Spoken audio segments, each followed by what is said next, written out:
It started with this man, Ferdinand Porsche. At the turn of the 20th century, he was on the ground floor of automotive technology. For the next 50 years, he helped advance the state of the art. Following World War II, Ferdinand and his son Ferry developed a new rear-engine sports car. It was assigned project number 356. It had an aluminum skin and an 1100cc motor. Some 50 examples were built in the late 40s prior to actual production of the steel-bodied 356 production cars.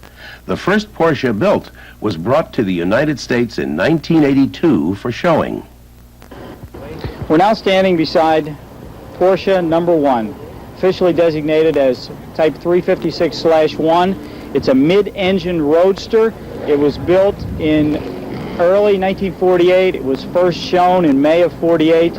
It was built in Gmünd, Austria, in what Porsche was to get started after World War II in, which was a converted sawmill. It has been restored within the last 2 years by the Porsche factory. It's here for the weekend as one of the cars that will be driven by the Porsche contingent. This car will be driven by Wolfgang Porsche, son of Dr. Ferdinand Porsche, Dr. Ferry Porsche. It has a two-piece windshield, as you can see.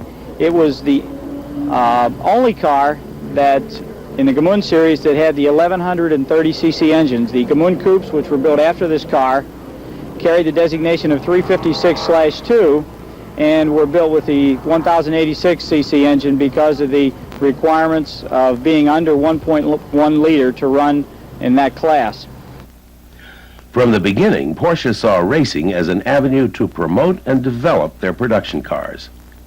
From the 356, a continuing series of race cars was developed based on the original 1100cc air-cooled engine. Aerodynamics was important and allowed Porsche to compete against cars with larger displacement engines. Endurance races like the Carrera Pan American was Porsche's forte, but private owners of 356 coupes and speedsters also liked the reliability offered to them.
The Spyders, with their 4-cam engines and aluminum bodies, were offered in several variations, always under 2 liters.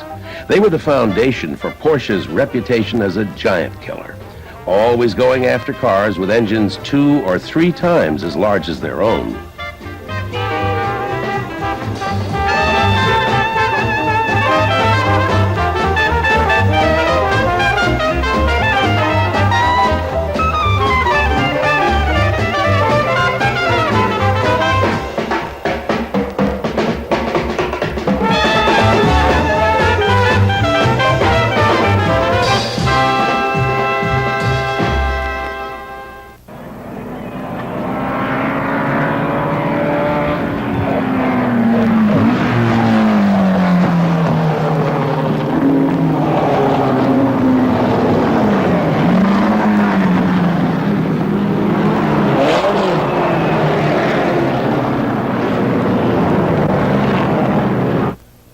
final version of the Spyders was designated the RS-61 and was the last metal-bodied race car Porsche was to build.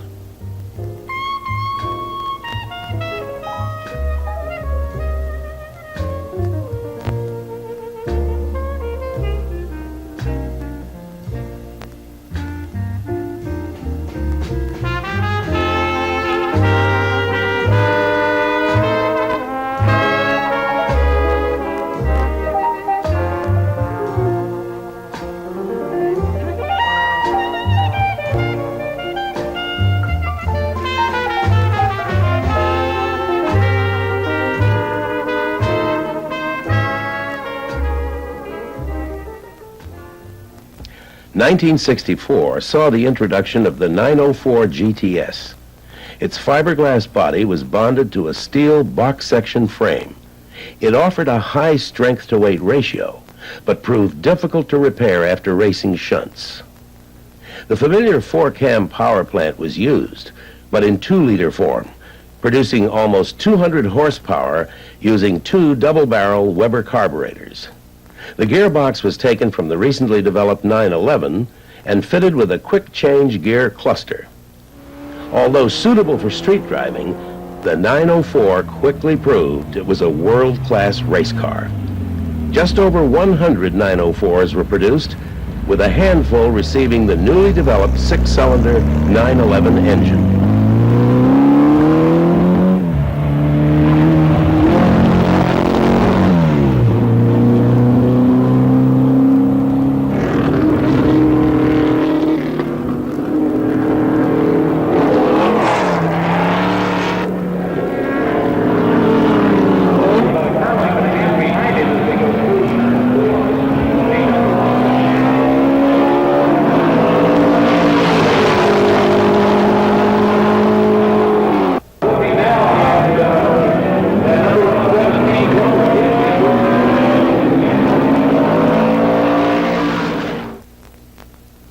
The mid-60s were a busy time for Porsche. The 356C production ended, but did not just die and go away. Restored versions of the car are tended to by devout enthusiasts around the world.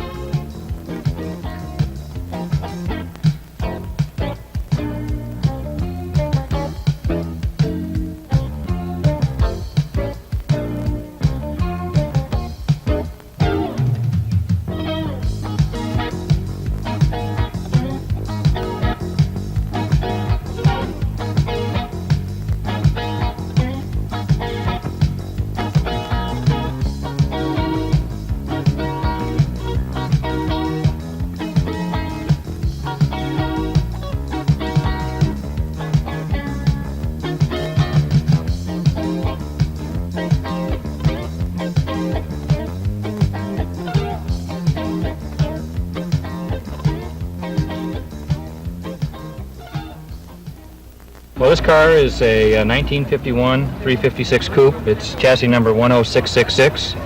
I've owned it for 18 years. It was restored in 1969, and this is the second parade that I've shown it in. I showed it in the Monterey Parade in 1973. Okay, and why is this car special? Why is it so unique? Well, it's unique to me because I did most of the work on the car, and that's why it's special to me. But it is a very rare car to begin with. Production of the 356 ended in 1965 with the C-Series, but the new kid on the block, the 911, started something that has yet to finish.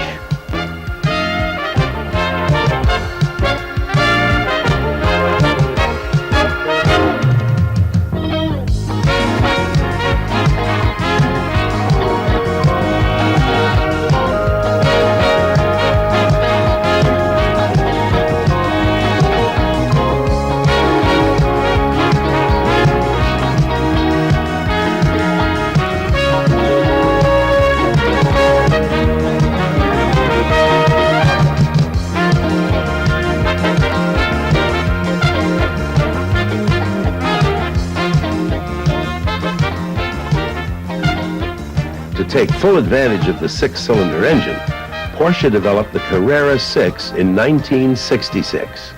Its fiberglass body sported gull-wing doors and was the first car Porsche produced that was not street legal in Germany. About 50 Carrera 6s were built. This one, with fuel injection, ran in a prototype class, while the carbureted versions were placed in a sports car category.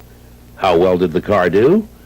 In its first appearance at Le Mans in 1966, the Carrera 6s in 2-liter form finished 4th, 5th, 6th, and 7th, behind 3 7-liter GT40s. Weighing only 1,350 pounds, the cars could exceed 165 miles per hour with 220 horsepower.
A quick succession of race cars followed the Carrera 6. The 910 showed improved aerodynamics and a stiffer chassis, along with refined suspension components and center-lock hubs, a first for Porsche. Titanium parts were being used to keep weight down, and the car could be fitted with a new 2.2-liter flat 8 in place of the reliable 6. In either case, the blocks were of cast magnesium to reduce weight at some sacrifice in strength versus the aluminum used in production engines. In 1968, Porsche felt the 8-cylinder engine was ready, so a new chassis, the 907, was prepared. It would be right-hand drive, bigger and heavier to support the 2.2-liter 8, and a new 3-liter 8-cylinder engine. A 907 finished second to the 5-liter GT40 of Pedro Rodriguez at the 1968 running of Le Mans. Porsche was slowly increasing engine displacement in hopes of obtaining their ultimate goal, an outright win at Le Mans. The 907 had come close, but not close enough. For 1969, Porsche pinned their hopes on the 908. Again, they came close, real close, losing by 15 yards to the same GT40. But for 1970, things would be different at Le Mans. The ultimate killer Porsche was being readied. 25 examples of the 917 were built in the long-tail configuration in the early part of 1969. They were fitted with 4.5-liter, 12-cylinder air-cooled engines. During testing, it was found that better handling could be achieved with a shorter wedge-style body. This became known as the 917K and would bring Porsche its most desired goal, an overall win at Le Mans. The 917K in its Gulf colors was brought to the screen with Steve McQueen in the movie Le Mans. Unfortunate accident here last year, and to see that he is in such good form.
Surviving 917s still appear at vintage events and bring with them those great 12-cylinder sounds.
Turbocharged versions of the 917 dominated the Can-Am series in the early 70s, none more so than the 917-30 of Mark Donohue.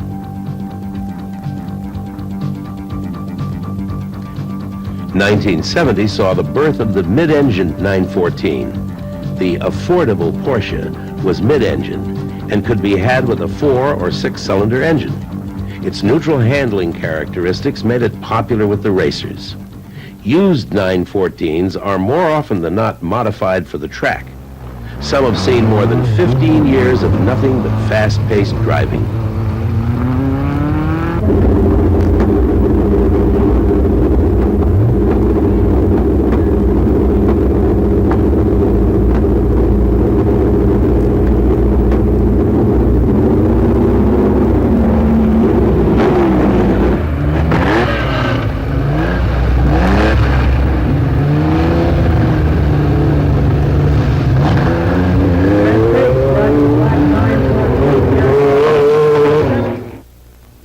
The early 70s saw the 911 transformed into an all-out race car by the factory.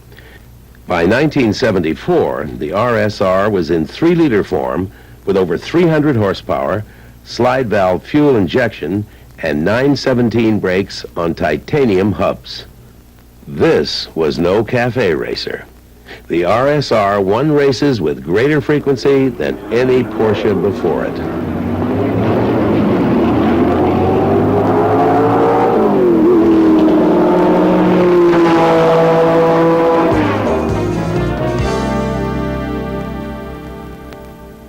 The whale tail took on greater significance in 1976, for it shrouded a new 3-liter turbocharged motor housed in a modified 911 chassis. With 234 horsepower, the 930 brought new respect for Porsche, for its speed and acceleration were in the same league with Ferrari and Lamborghini. In 1978, the 930 was beefed up with bigger brakes, bigger tail, intercooling, and 3.3 liters. This allowed 0 to 60 times in the 5-second range and top speed of 160 plus. The factory supplied racing versions of the car, starting with the 934. It was not highly modified, but its single-turbo motor did not lack for power. This car has a 3-liter single-turbo motor, 625 horsepower. At Riverside, it would do probably 195 top speed on long straight. If that wasn't enough, you could order up a 935. With more power, bigger tires, and new bodywork, the 935 gave Porsche several years of success. Let's go for a ride in a 935. The driver is in total control, but the cameraman struggles to bring you the action as a 934 is caught and overtaken.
into that fast left-hand corner there at just under 8,000 RPM in top gear. So it's running pretty good. It's sticking all right. We're having a good old time. That's Riverside International Raceway.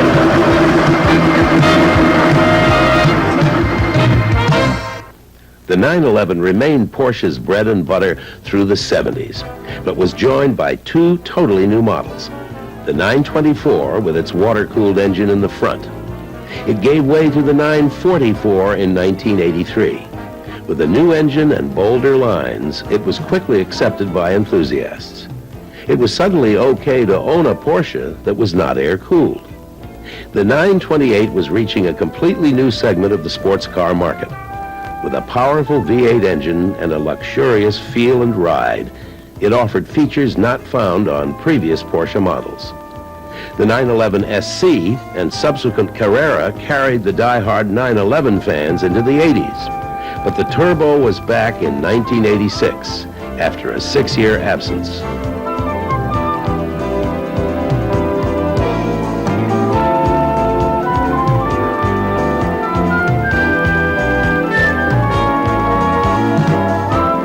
If the turbo doesn't offer enough exclusivity, then try this on for size. For 1987, you too can order one from your friendly Porsche dealer. If you put an $80,000 check on the table, you won't see a lot of change.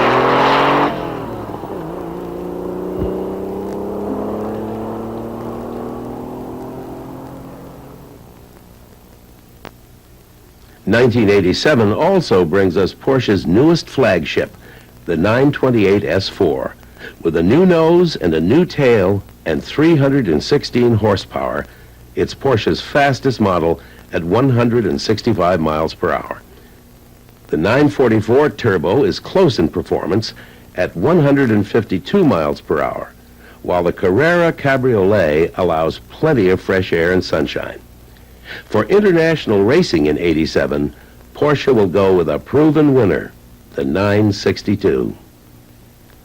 To showcase new technology, Porsche has built examples of the 959 with four-wheel drive and a host of new performance and safety features. And what can we expect from Porsche in the near future? Porsche's plans for racing might possibly include a trip to Indianapolis and the IndyCar kart type racing. I guess probably we should say that there's no final decision yet, but if we do, we'll do some testing in 1987, late 87, with a possible full season in kart and IndyCar racing in 1988, 89, and 90. One of the self-imposed restrictions that we've made is that the engine for that car, which incidentally will be a Porsche engine in a Porsche chassis, the engine in that car must be one which is developable for use in a production Porsche. The secret to Porsche's success, they practice what they preach.